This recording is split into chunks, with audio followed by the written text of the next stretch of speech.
Welcome everyone. It's nice to have you all here. I'm Amy Susan with Missouri Enterprise. Missouri Enterprise is the Show Me States dedicated MEP center. What that means is that we focus on supporting and sustaining manufacturing in the state of Missouri. There's one in every single state, and we do that through coaching, training, consulting. We want to be your trusted advisor to help you grow or to help you through the current situation and what we're dealing with at the moment. And the reason why I'm here is because the LA Chamber so graciously invited me to share some do's and don'ts and a crash course on Zoom. So I have right here just a nice little checklist. I don't know if you could see that with my virtual background, but I'll go over that too on do's and don'ts, which is make sure that your virtual background and your notes and your shirt are not all the same color. So we'll go through all that. There'll be a lot of ifs, ands, and buts, and I may not have all the answers necessarily, but feel free to just type those into your chat, or you can appear, and once I unmute you at the very end, then you can ask away. So again, crash course, some high level do's and don'ts on how to use Zoom to continue your business and operating right now. And that's really important for your customers to know that you're still in operation, that you're still working, whether it means at the factory or at the office or at your home office. So with that said, let's talk about downloading the Zoom plugin. So I'm going to share my screen here. All right. Give me just a second. Okay.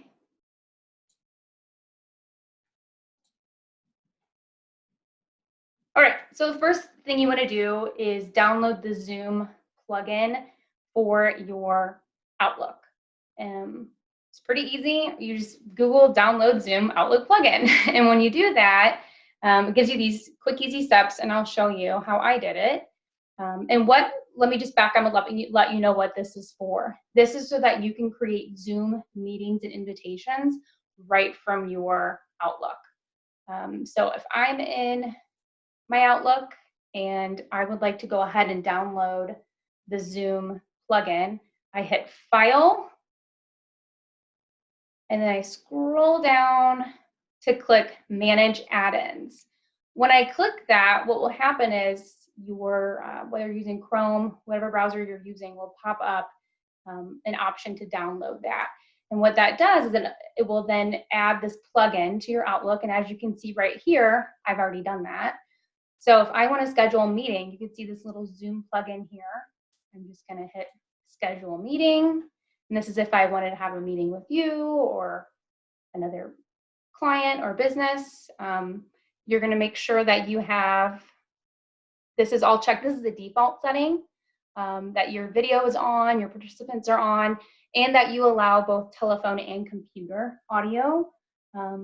What I learned actually a couple weeks ago is that if you are on a Zoom meeting and all of a sudden someone is frozen, I'm sure you guys have seen that already, or you can't hear anything that they're saying, can't see them, the first thing that you should do is deactivate your video. Keep your audio on, but your video actually takes more of your bandwidth than your audio. So if you find you're in a position where your internet is lacking, then disengage and check that you do not want to be on video, and that will help with your audio. That's why I like to have telephone and computer audio both selected, because folks can also dial into a number. So you select that, and there it is. It has all the information, it has the link in it, they can call, then you just treat this as a normal invitation. All right. So that's a plugin. Are we good there? Thumbs up. We know what we're doing to plug in. Okay. Moving on. Download the Zoom client desktop. This is very important, and in order for you to utilize virtual backgrounds. So kind of the same thing. What I would do is just, you could Google download Zoom client desktop. It'll give you a code right here in this download center. You open that and it will allow you to open what your Zoom desktop client looks like, which is this right here. This is kind of like a HQ center for everything that you have going on, whether it's upcoming, it's a webinar or a meeting, recordings of any of your other previous events. And I'll show you how to do that as well. So right now, this webinar is being recorded. So I'll make sure I can send it to you guys. Don't feel like you have to take notes the entire time because I'll send this video to you. So once you have your desktop client up and going, I'll just skip right to the virtual background. I know that was one of the things that you all wanted me to cover. So here we are. You're going to click in your desktop client for Zoom. Click on your face, or lack thereof. If you don't have one, it'll just have a little person icon, and then you can change that as well. Go into My Profiles. You can add a portrait. And I would recommend that you do this. As I just stated a couple minutes ago, if you find yourself where you cannot have that video interaction, rather than it just being your name popping up, it can actually be your face and your name. So I can show you what that looks like here in just a minute. So here's my picture, and that picture will show up if I disable my video. But to get the virtual background, which everyone I'm sure is wanting to get to, click on your name. And then settings. Then you're going to scroll down to virtual backdrop. Okay, so once you're here, this is your little library that you have to work with. So, oh, and you guys saw my green screen, which I'll go over. There's me on a beach. There's my logo. There we go. I can be on a different planet. So as you can see, there's videos and just straight images. What I would recommend is not to use a video in the background because it can be quite distracting, especially if you're having that meeting with a customer or client or prospect. So what I would recommend is either creating one for yourself or a really good freebie that I found is Behr. Do you guys know Behr, the paint company? So if you just go to Behr, B-E-H-R, and you type in virtual backgrounds, they're giving those to you for free. So I'll show you what mine looks like without. There's my green screen here. But rather than having, you know, all my work information behind me, territories and calendars and to-do lists and my many, many awards that I have on the other side here, I can make it look really nice. On Behr, they'll have a staged kitchen, a staged office, a staged co-working space. So you can find all that there. And this is where I found mine. So mine, I just typed in co-working space and this is what I found. The information that you see on my right is something that I created as a branding virtual background for my team. I use a free editing tool called PicMonkey, and that's P-I-C, excuse me, M-O-N-K-E-Y. So again, P-I-C-M-O-N-K-E-Y. And not to digress too much here, but let me go ahead and show you. So here it is. I'll just show you two backdrops that I created. This is mine.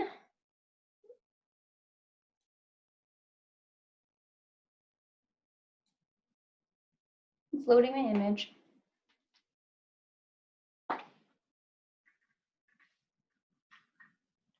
Okay, so here's my virtual background.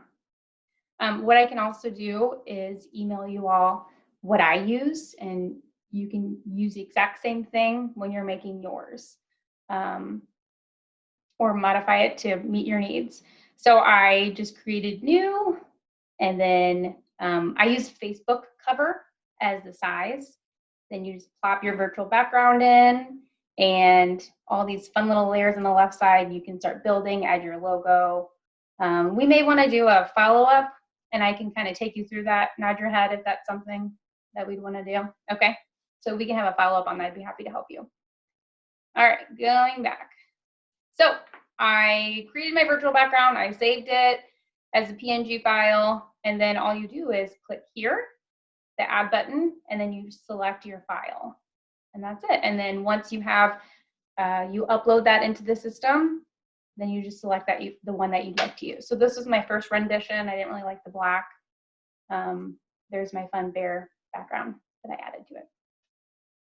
I'd recommend if you're making these for other folks on your team that you just change it a little bit. I would keep all of your branding the exact same, but look in Bear and see if you can find some other background images that look a little different. For instance, here's the other one that I made for another colleague. It's a little different. Again, all the branding is still there. It's just a nice swanky office, perhaps kitchen area that we used. Excuse me. All right, moving on. So virtual background, do we all feel like we know what we're doing there?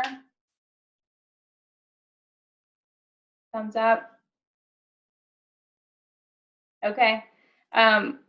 Another way to get your virtual background is you're here on your video button. You're just going to click this little caret and you can choose your virtual background from here as well, once you have that library built. All right, going through my checklist. Let's talk quickly about appearance while we're on the background, and I'll go through setting up a webinar versus a meeting. The reason why more and more you'll see these virtual backgrounds is so it can control, again, what folks see in your background versus the foreground. It can be, again, very distracting if you have a pizza box in the background or dishes and you're trying to have a professional meeting. So it's really all about appearance. And the virtual background allows you to control those things so they can just focus on what you're saying, focus on that meeting at hand or that topic. So here's some do's really quick. One is make sure that your light is shining on you, that it's not to the side. So I'm going to move really quick and show you why this matters. So I have right now the light facing on my left side. You can see all the shadow, doesn't look nice. And then I'm going to have where the light is behind me. It's adjusting somewhat, so it depends on, you know, the age of your computer and your camera that you're using. But again, I would recommend that the light shine directly on you. You can also buy little tabletop lamps, as well as lamps that are on the ground that are easy from like Amazon for $20. That can give you that, if you don't have a window where you are, can give you some added light. So that's one do. Second do is to close the door. Minimize the distractions that you have and the sounds. I know that a lot of us are working with kids at home, grandkids, critters, as I like to call them, when all of a sudden you'll hear a cat meow or a dog bark. There's certain things that we can't control, but just do your best, I would say, because again, you're just trying to eliminate the distraction. So something that I do at my office, I'm really inviting you in now, is at my office door, I just have a little sign that says recording, do not enter. So anytime I'm having a Zoom webinar or meeting, I place this on my door so that we don't get any surprises or any visitors. Like right now, I have my son. You can go say hi to everyone. Okay, there we go. So I took my sign down. He didn't know. There we go. Yep, go make your own food. I'll be back. Yep, yes, you do. All right, I'm coming back, everybody. Coming back. All right. Another do, you may want to lock the door, which I'm going to do right now. Sign and lock, check, we're good. I went over the sign. You guys have seen the BBC dad meme. Have you guys seen that? Kind of like the beginning of COVID-19, and the BBC anchor was working at home, having a very serious update on the situation, and then his toddler came in and he's pushing the toddler's face with his hand, getting him out of there, trying to continue with his reporting. And then you see the baby on her walker come in. It's hilarious. So I encourage you to look that up, BBC Dad. You are in a meeting. So when you're holding a Zoom webinar or meeting, again, they're two different things. Treat it like a class instruction or treat it like another professional meeting. Mute your phones. Mute your phone because that's very distracting. See, clean up your background. We already talked about that. If you choose to not use a virtual background, then, you know, again, take out the distractions, make it look a little nice. You don't want to have a plant or a tree that's kind of growing out of your head. You don't want to have a coat hanger or anything else behind you. Any personal information in the background, you want to eliminate that, of course. It's very easy for someone to zoom in and find your password, so make sure you keep that protected. Okay, so for any of those aspiring news anchors or magicians, this is your time where you can get away with not wearing business on the bottom. So this is where you want to dress your upstairs up, if that makes sense. You can wear a nice blouse or nice shirt, and then if you want to wear your sweatpants or yoga pants or slippers, go for it. So again, try to keep your upstairs, as I like to call it, nice and professional looking, just like you're having a normal business meeting. Frame your face properly.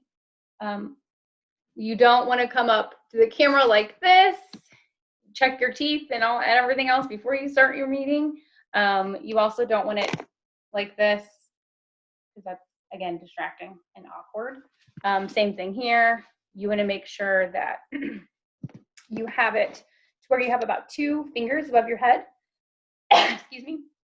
So even here, I'm going to tilt it down a little bit more. So about 2 fingers worth is where you want to be. So you're going to tilt yours. There we go. Nice. Yep. That's it. And be aware if you do have that branding, like I do on my left side, that I'm not going to be exactly centered because I want this side to be kind of my camera area. Okay, I think I got all of that. Or don't, again, take out the distractions. The other thing is if you wear glasses, okay, so I wear blue light glasses typically to work right here to reduce some of the blue light from being in front of the computer all day long. So if you do have glasses, you can cause a glare, right? And again, it's distracting for someone looking at you. So all you have to do is take your glasses and tilt them just a smidge. There you go. That's it. So just tilt them just a little bit so that light does not pick up that glare. All right. My do's and don'ts, I think we're good there. Also, again, make sure if you're doing a virtual background, that your shirt does not match the background because the computer will not be able to distinguish your foreground, which is you, from your background. And then your virtual background will just not work.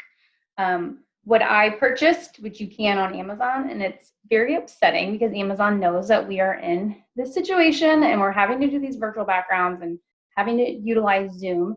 But this green screen, you can't see it. Let me turn off my virtual background so you can see what I'm working with.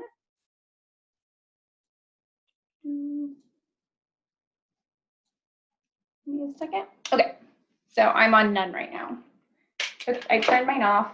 This is a collapsible green screen.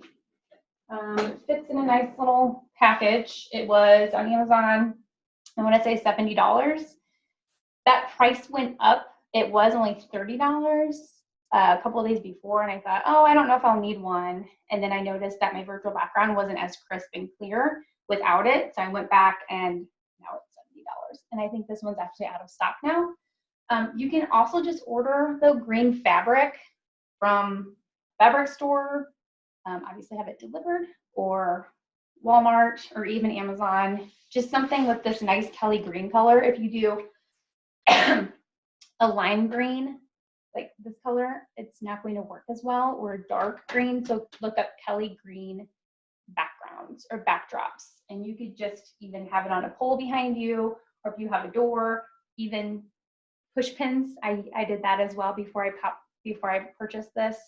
Push pins that you can put behind you just to make sure you cover your background. I think it's a good purchase because I can see that's not going away anytime soon, and it just makes for a really nice virtual background and professional look. Okay.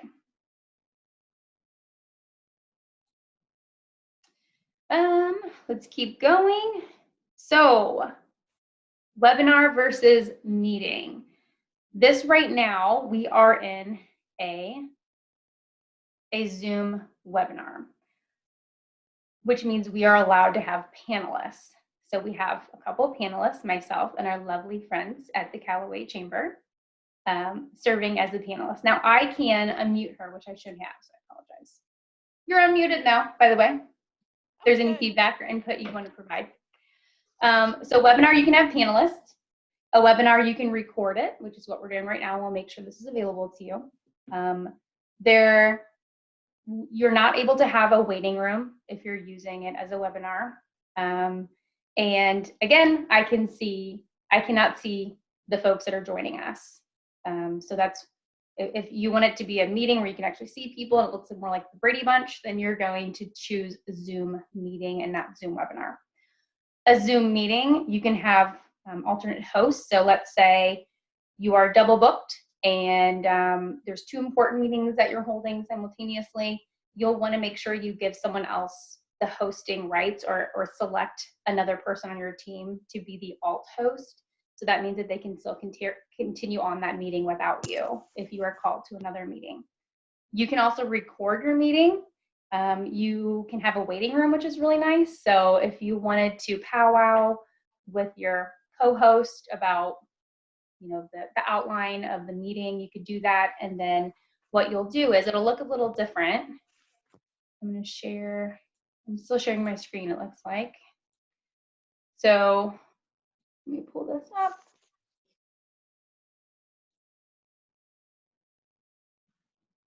I cannot show it to you, unfortunately, or figure out how to do that while I'm on Zoom. But essentially, you'll, on the right-hand side, let me stop this sharing really quick. If you guys just look up to the right-hand side where it says participants, I don't know what you guys are seeing, but there'll be a little area where you could open up the tabs and it'll say open up waiting room. Once you hit that, once you open waiting room, and you can either select the individuals that you want to pull into the waiting room to have that discussion with you, you can select them, or you could say open to all. And then essentially your meeting has started at that point. Again, webinar versus meeting. With a webinar, there will not be any video of those participants. It's just you and the other panelist. With a meeting, you'll be able to see everybody on video as they speak. So it'll be the most recent person to speak. They'll be able to populate in that video area. All right, how to mute and unmute. Again, I'm trying to go back to my list here of things that they wanted me to cover. To mute and unmute, you're just going to take your your mouse and hover over the individuals. If folks are calling in, which we do have some callers right now, then you may not know who they are necessarily. So that's one thing to keep in mind. That's one benefit of joining via computer, is that you can see who they are. So what you'll do is just hover over their name and just click unmute or mute. You're able to also mute and unmute all if it is a meeting. With a webinar, you have to select who you would like to unmute. So keep that in mind. The other thing is, if you're having a webinar, is you'll want to allow the chat feature. That is a default setting. And again, just instruct people like I'm going to instruct you right now, is that you have this chat. Looks like we have 5 here. 5 chats, and I'll get to you guys, just so you know, Gina, Rick, I have some other folks here that have some questions, and I'll get to that at the very end. Okay, so that's how we mute and unmute. Waiting room, again, I went over that, how to, waiting room is only available for meetings and not webinars. share screen. To share screen, you're going to, if you hover over the bottom, have that mouse drop down, you'll see a share screen sign.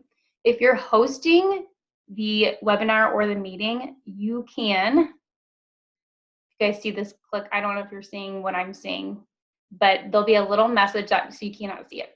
Once you click here on the caret next to share screen, there will be a message that pops up that asks you, who can share? Is it only the host? Is it all the panelists? So again, that is on a webinar.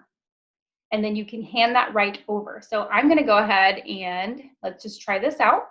I'm going to, instead of only the host being able to share, I'm going to hand this over to our other hosts. So, Tamara, do we wanna go ahead and try it? Sure. Okay, just anything that's Okay. that you have. And yep. So hover down and click on that green where it says share screen. Okay. Did I do it?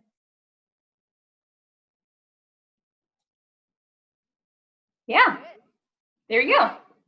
Yay, perfect. So then what you could do is just scroll down and stop sharing your screen.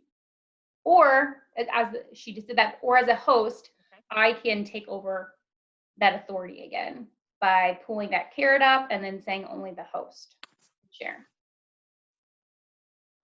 Okay. The chat feature right here, you can, as you're chatting in the chat box, you can decide if you want to send your question to just the panelists or to everyone. So there's this, again, a little drop down next to your name or next to their name, and you could click on all panelists or all panelists and attendees. So if you have a private question or specific question, that's all you need to do is click just panelists or just hosts. But if you want everyone to be able to see it, then you click all panelists and attendees. Okay, let's go back. Let's get into the nuts and bolts of actually setting one of these up. Does that sound good? Okay. I'm going to share my screen again.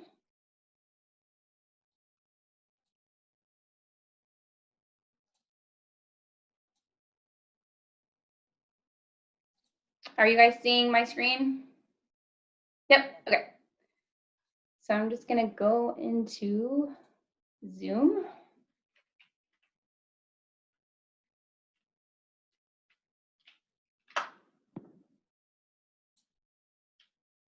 All right, so here is what you will see. If you don't have the desktop client on, which is what I showed you earlier, that's how you change your virtual background. To change your virtual background and all those other settings for your profile, that has to be done in your desktop client. You are not able to check or change anything with your virtual background if you're here on the Zoom meeting setting. Okay, so here's how you create a meeting or a webinar. So let's just go through a meeting. This is what it looks like. And again, this is free. Just know that Zoom is free. I believe the first 45 minutes to an hour is free, and it will cut you off after that. So if your meeting is going to go over that time, just make sure you prompt them to tell them to rejoin that link because it will cut you off. In addition, I've also learned that if you have 2 Zoom meetings back to back or 2 Zoom webinars, for instance, I had a meeting at 9, it was over at 10, and then this was to start at 11. If those folks from my 10 o'clock meeting did not hop off or I didn't end that meeting, even though it was a different link that I sent them to when I sent this group, they would still merge. So keep that in mind, that you put some padding time in between your 2 events. Does that make sense? Even though you have 2 different links and 2 different events. You don't let those overlap. Okay. So to set up a meeting, do we know the difference again between a meeting and a webinar? A meeting is where you can actually engage, you can talk to one another, whoever wants to talk can talk and their face would come up. It's like a meeting, I guess. And then a webinar is more of a instructional PowerPoint opportunity, sharing screen. you have the floor. You may have a panelist or someone else that is providing an overview or has an agenda. Okay. So here we are. We're going to schedule a meeting. So you need to have a meeting title. So what is it? Just like you were setting it up in Outlook. This is essentially what you're doing in Outlook, but you're doing it from Zoom. So Monday memo update. I don't know. I'm just making something up here.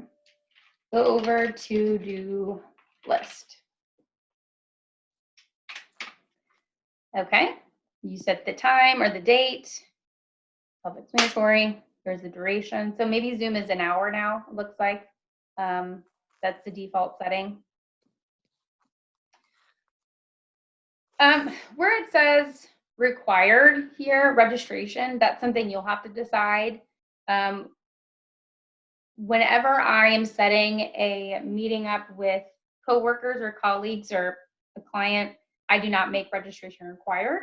I just send them the link and they can join. Now, to think about the benefits of a registration for a Zoom meeting, let's just come up with some examples of how that would be helpful. So if you're having a free promo for your company and you want to, you're going to have a 1 hour consultation or a 1 hour discussion on something, and you want to know who's there. So let's say you promote your link, you want clients to come to your, get to know you or whatever your event is, and you want to see their faces, you want them to be able to engage, because again, this is a meeting, but you want to be able to track who's there, then you want to make registration a requirement. So let's just say we're going to go ahead and make that required. And what that does is actually create an invitation page where they can put their phone number, their name, and you can essentially determine what information you're looking for if you want them to register. I do not make, personally, the require meeting password. I do not select that. I think by having these folks register, that's more than enough. It's gathering the information that you need to be able to follow up with those customers or prospects. Again, host, I would make sure that is checked on. This is a participant. Remember, this is a meeting. So here you have the ability to allow them to come on video or not. So I would select yes, turning it on, because the whole point of having the meeting is so that you can engage with them, at least virtually. Again, clicking both here is a good idea, just due to lack of internet speed, connectivity, or bad hair day, perhaps. Maybe they don't want to be on camera. So you want to afford them that the choice and option. Okay, here we go. Meeting options. Enable join before host. So this means that if you're having a meeting and you want to powwow with folks before and you did not select the enable waiting room, but you enabled the join before host, as soon as you hit on, like what happened today, you're going to hear this, you're going to see all the bantering back and forth. You may not look prepared or whatnot. So I would select enable waiting room instead of enable join before host.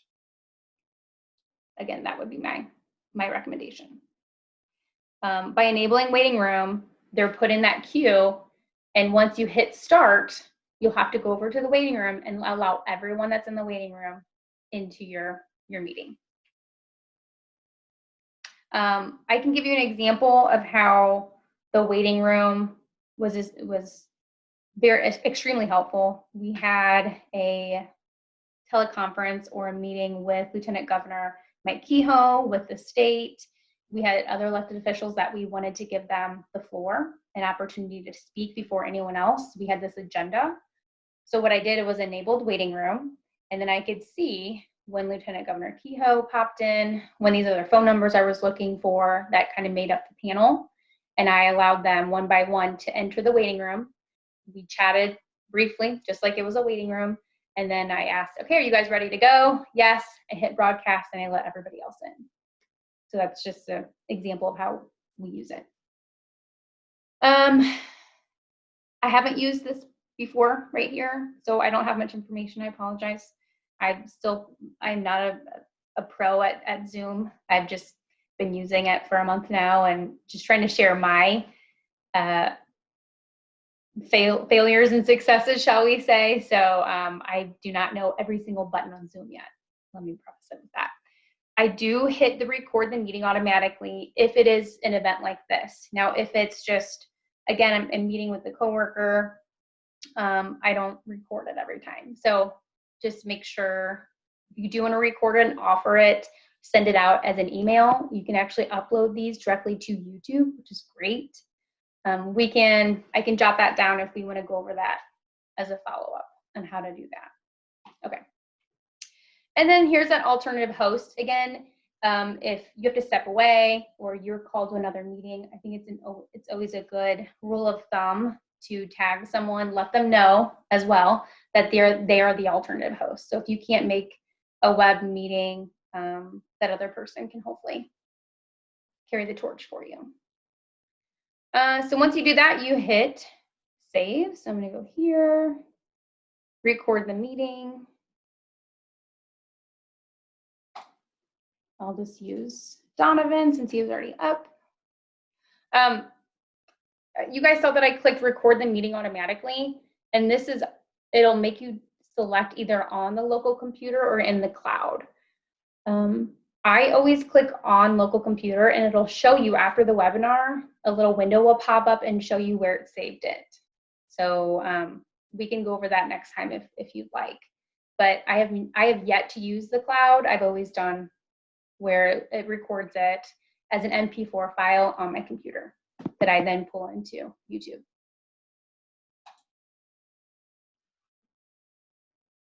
Okay, so here it is. It's all set up. Here's my meeting, the date. I can add it to my calendar. This is, again, just the same as if I did it on Zoom, but if you do it here, you have you have more options to select. You are not able to select if you want it to be recorded or enable a waiting room. That's not covered if you do it via the plugin. I would use the plugin on your Outlook if you're just having a one-on-one or you're setting up more of an internal meeting. If it's going to be with a prospect or a larger group of individuals, then I would create that Zoom meeting on Zoom itself. Okay, here's the invitation, which looks very nice. You're going to copy this, and you can either copy all the language there, or you can hit copy meeting and place it in an email if you'd like and send. But just to check it, I always go back and check the URL. And here it is, Monday morning memo. Here's the information that I need, and you can hit register. Just make sure all of this is accurate.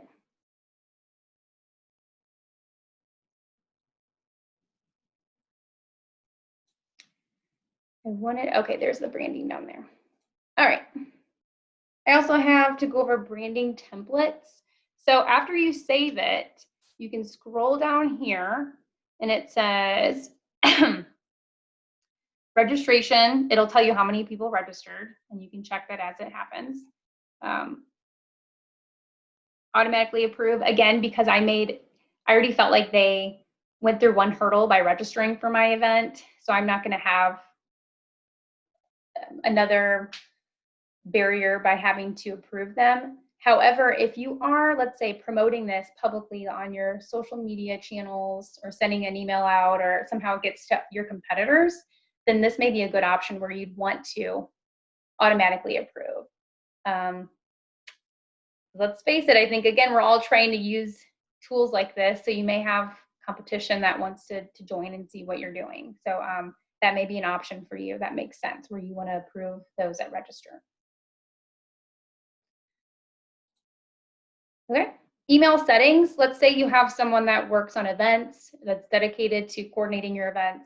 You'll want to change this to make sure that they receive that information, or if you have a certain field staff that's in charge for nurturing these relationships, or if they have questions, you want to make sure that they're the contact, if that's not you yourself.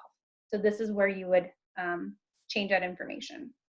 Essentially, who's the person that you want to respond if folks have questions about this meeting. And then confirmation email to registrants. This is one of my favorite features. So you hit edit, you can see what it looks like, and you do not have to change any of this. This is all metadata. So it'll take this meeting topic right here and it'll put in my Monday memo update. It'll take whatever name you have as your meeting and plug it in right here. And it'll say, thank you for registering. And here's a little reminder. I love it. So you don't have to do anything at all, but I still like to check it. And if I want to add anything else that's special, that's like, hey, don't forget to, bring a question or two, or wear purple. I don't know, whatever the extra additional notes you'd like to make here, you can do that. But I would not mess with this little guy right here. Save. Okay, branding, we'll move on to here, onto this little tab. So your banner is essentially what the images that'll appear on your Zoom. It kind of sets the stage. So if you looked at that one invitation I just showed you guys, it was just very bare minimum. It had the name of the webinar, what it was for. Now let me show you one that we created with our brand on it. So this is just what it would look like if you did not have this branded. This is the area right here where it will brand that if you upload an image. I'm just gonna go to Zoom again. I'm gonna go to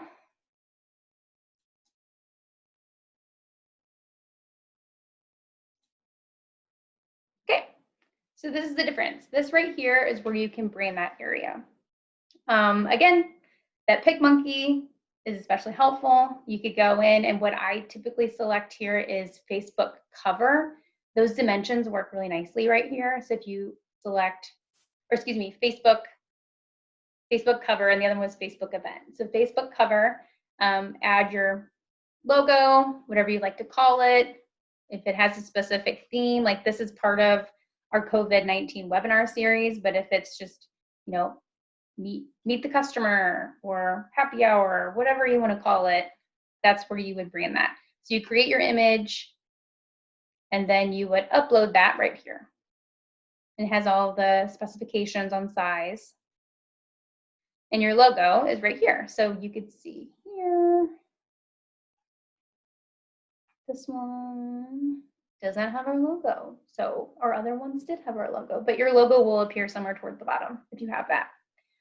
I found it a little persnickety because the logo size is especially small. So if you have your logo and you keep seeing it pop up, like you'll see a big red, you may not pass go. It's because your logo is too large. Excuse me, water break. All right, so you may have to go and downsize that logo in order for it to appear. But follow the prompts, just hit upload and then add that logo.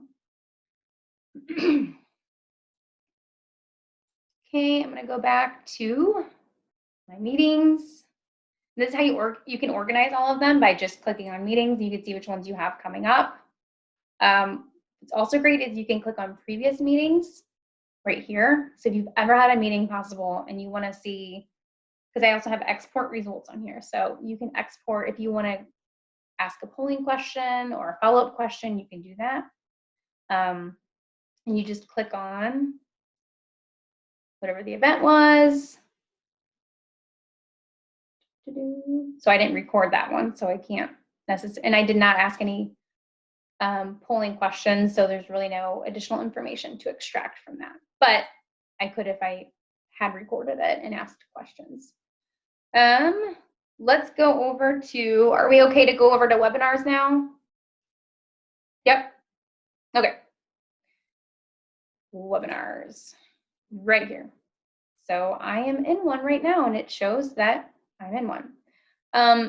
If you have a webinar created and you want to start it, you could come here, or you could go to your client desktop, which is what I showed you earlier. You can start it from either one as far as actually hitting start and everyone join. So to schedule a webinar, pretty easy. Type in your webinar name, the description, template. Okay, so here's your template. This is a template that I use. This is the one I was telling you guys or showing you earlier, which is this one. So here's my template that I created.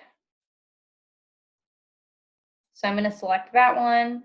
Now keep in mind when you create, I did not do this. Had I known that this would populate everything every single time, I would have done it differently. But when you create a template, make sure you leave all of this blank. You do not add, you do not have a topic, you don't have a description.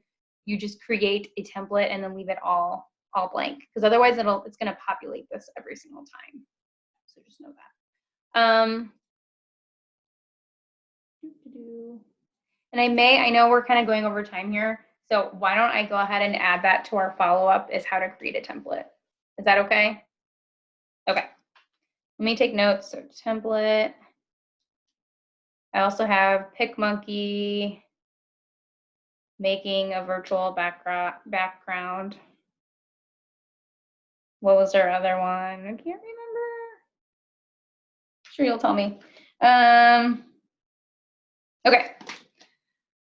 So next time I'll go over how to create that template, but let's go ahead and select it. Here's my topic, here's my description, here's my date. Again, I'm making this required. I'm gonna have my host is on. These are default settings right here. Default settings as in it's my template settings, I apologize. These are my template settings. Webinar Q&A. I record it right here, and then I'll make someone an alternative host. So I schedule it.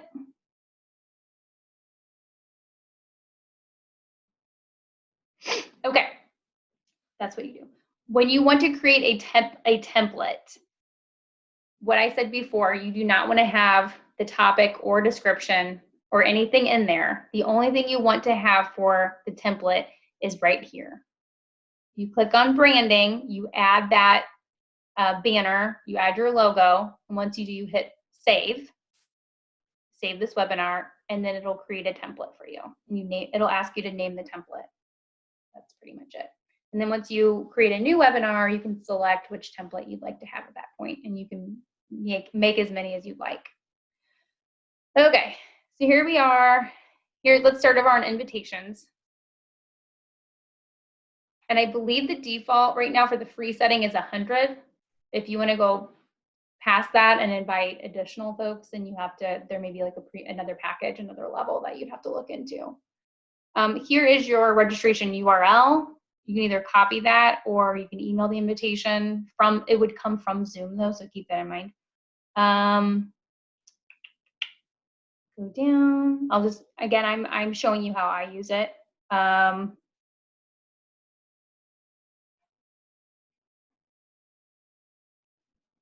Okay, so that's the invitations. Then we have email settings. Again, make sure you identify who the contact person is. You'll want to make sure whenever you have a panelist that you invite them. Save.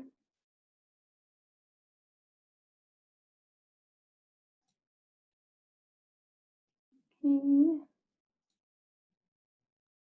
All right. Here's the other magical part, again, is emailing those that register. So if you open up Edit, it'll show you exactly what that confirmation was. It's the same thing as we looked at when we were sending out a meeting confirmation. But what this also does is send out or give you the option to send out a reminder email. I know for us, we did a lot of that manually whenever we used other event platforms, that we'd have to put a little calendar invite or calendar reminder to remind everyone that they were coming to an event. So this does it for you. You can do it automatically. And you could change this as well to how often you want it to go out. So I'm going to send a reminder email. I have it an hour before the webinar, and I also send one out the day before to let them know it's happening. You can do a week. It just depends on when your event is. Again, don't touch any of this. You don't need to. It pre-populates it for you. I changed this myself. I put thank you, your friends at Missouri Enterprise. You can change that too, to your own needs. Okay. Here's options you can send follow-up emails if you'd like. I do not have that one set up to go out, but you're welcome to. And that's, hey, how would you rate this? Or you can have some exit or post-event polls as well, and post-event surveys through Zoom, which is really great. We have not utilized that quite yet. We use SurveyMonkey for post-event surveys, but it's all here. It's all on Zoom. If you want to look that up, just go into search and search Zoom post-event surveys. All right, so we went through email settings, branding. Again, here it is.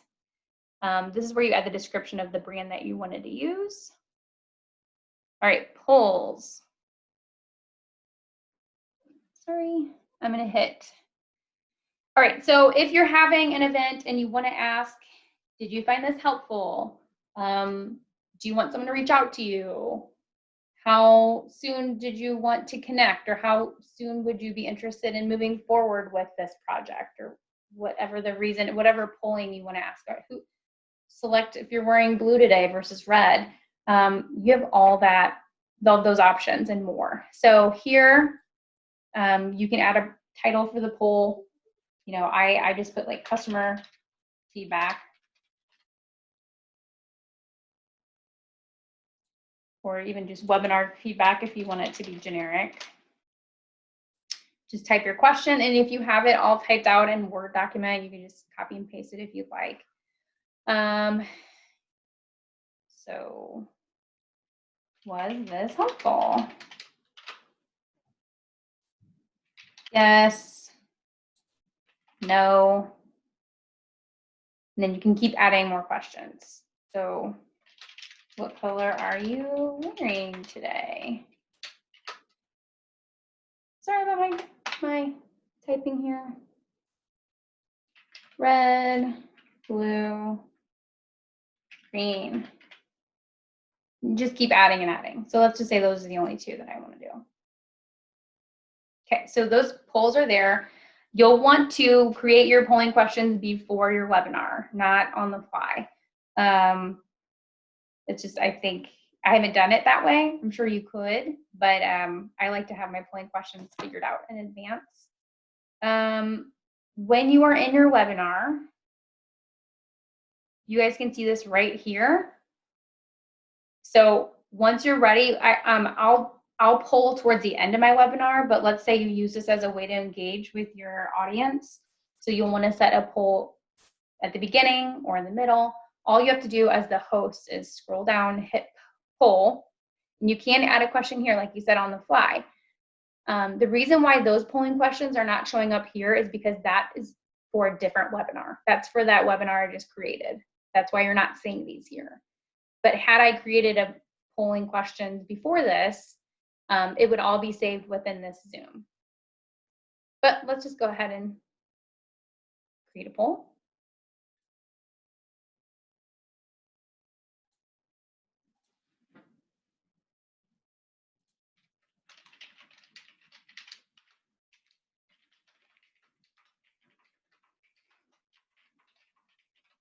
Okay, this is my poll to you. Can you see it? Yes. No. Try again. Here we go.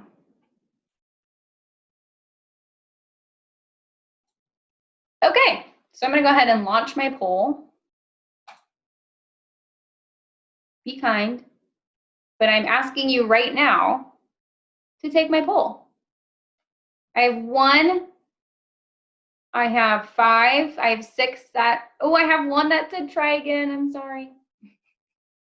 Again, I'm not a professional at Zoom. I don't work for Zoom. Just trying to help you guys use it. And be honest, it's okay if it wasn't helpful.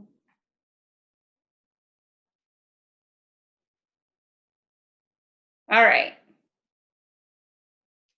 So 61% voted.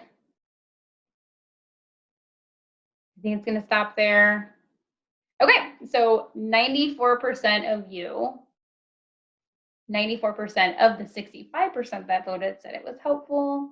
0 said no, so I'm glad that we didn't totally waste your time, 54 minutes of your life. And 1 said try again, and I will. I'll always keep trying. Okay, so what's great about this is I can share the results, and you guys can see them. Do you guys see those results? Yes? Very cool. So to export these, what you want to do is, again, you can't export them until after the event. So let's say this event was over and I wanted to see who said that. I'm going to find out which one of you said try again, because I can figure it out. I'm just kidding. I won't find out. I won't look into it. Promise. So you go to your webinars and you can go to previous webinar right there. And let me find one where we recently did this. Okay.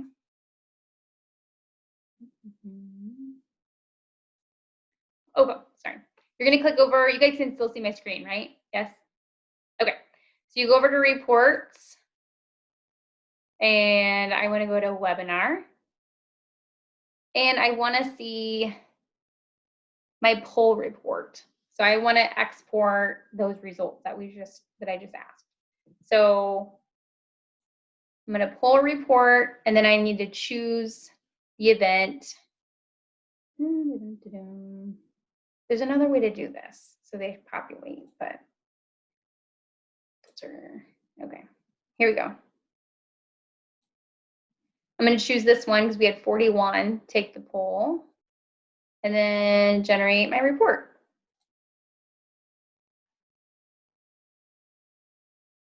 Okay. So try not to look here, everybody. Oh. So here are those questions that I asked. How'd you find out about it? And it tells you, it gives you the answer so you can see it. So this is very helpful if you want to follow up with folks and ask, why didn't you like my content? Or, hey, you said you were interested in learning more. You can export this and share this with your team. So again, great intel. I think that's all I had on this list. I think you are muted. Hold on.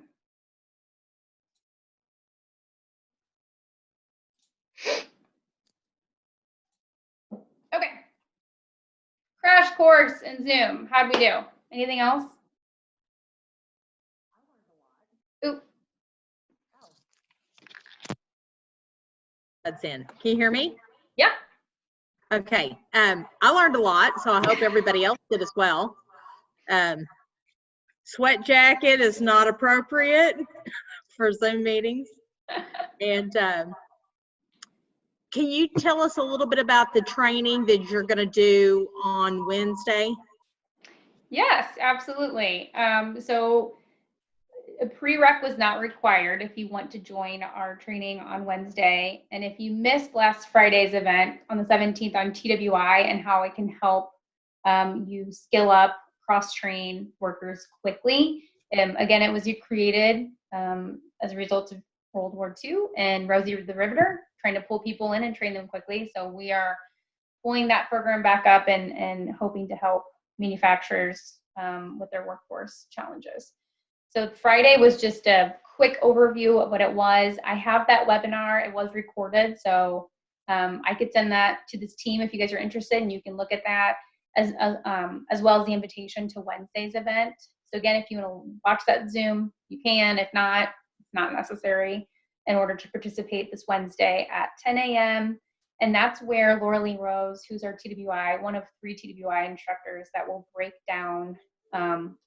It's a job instruction breakdown. So what is it and how to do it? So how to create instructions to fast track training. And then we plan to have another one the week after next. That's we'll have a panel with some of our manufacturers who have utilized it so they can share their tricks, what worked, what didn't work, so that we can all benefit and grow and learn from it. Okay. We also had a few things in chat. Yeah. And I know that we're kind of running out of time here. Yep. But is there a couple of them that you might be able to touch on real quickly? I don't see anything that you're doing to see you video in the Google search screen. Sorry. Do you have to have a green screen to use a virtual background? You do not have to have a green screen to use a virtual background. I think the most important thing to do is make sure that the lighting is correct. Again, If it's dark or you're shooting in front of a window or the lights behind you, then it's going to be really hard for the computer to determine if it's a foreground or background. Again, I would not wear this color paint on my wall. I would not have that as a shirt because it's hard to tell the difference. I think that the green screen makes it a little crisper when you have the green screen, but it's not necessary. I just think it makes it crisp. And it makes it easier for your video or for your webcam to determine the foreground from the background. Hope that answers it.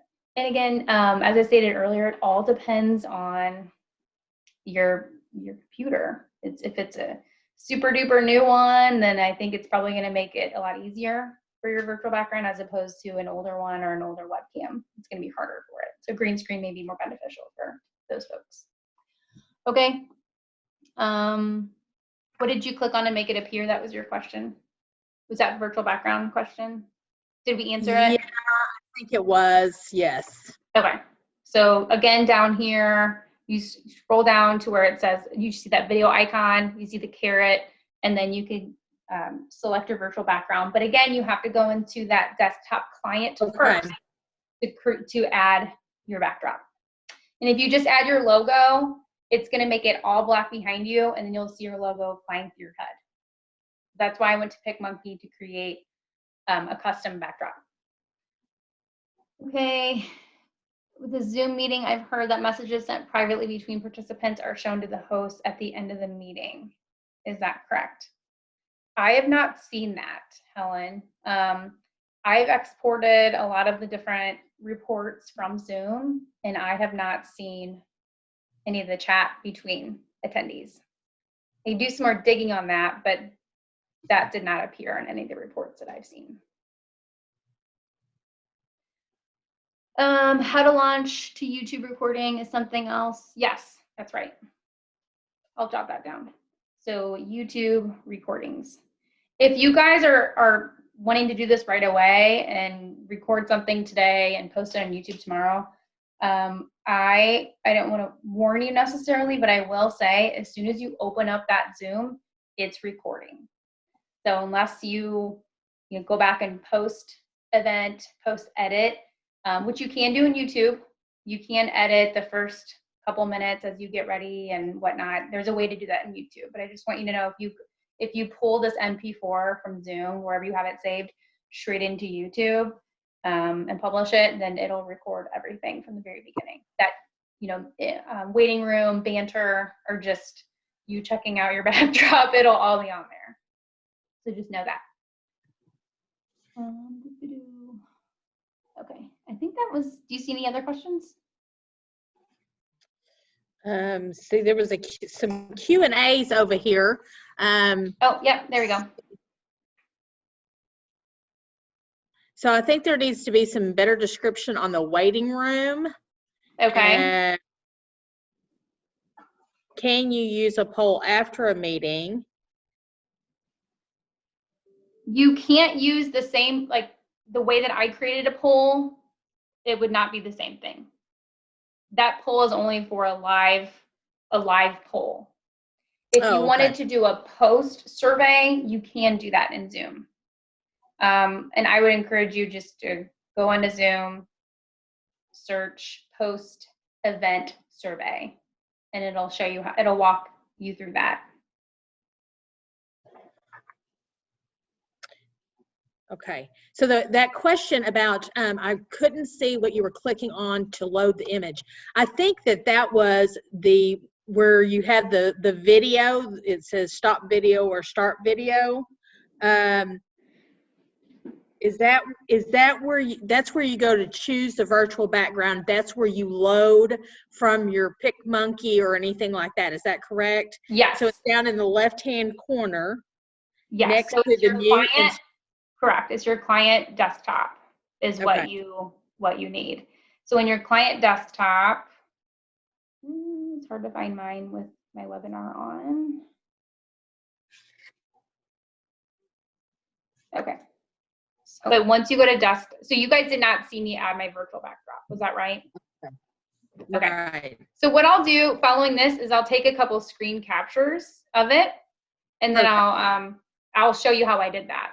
So I apologize that you guys weren't able to see that. For some reason, it may just be because it's too native to me that I can't show you what I'm seeing, if that makes sense. Yes. So it sounds like that's the biggest piece, is to figure out how to get that virtual background in your desktop. Okay, great. Well, we appreciate you, Amy, so much. Thank you for doing this for us. It kind of gives us some fundamentals to go by on our Zoom meetings moving forward.